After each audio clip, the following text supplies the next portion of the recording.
Yes, so here I have Ford Taurus 2010 Ford Taurus. So the AC compressor work always working. So today I'm going to show you the cost. Okay, so I have Ford Taurus, so the compressor always work all time, so not stop. You can see how the compressor all time work not stop, so today I'm going to show you the reason, and we are going to fix it. So the reason is the thermostat is actually bad, so I'm going to show you how to change the thermostat on the Ford Taurus. Okay,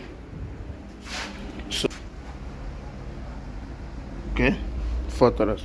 So let's get started.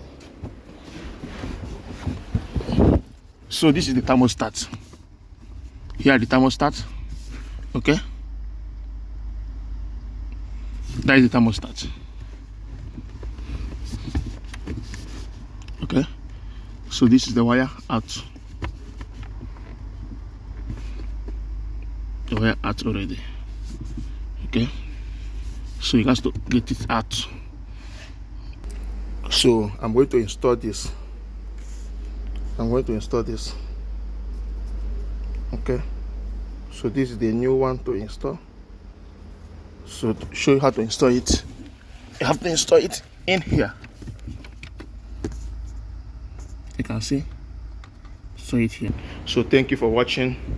Like my video, comment my video, and also follow my channel, be it YouTube, be it TikTok. Follow my channel so you can be able to see my more video whenever I post a new video. Thank you.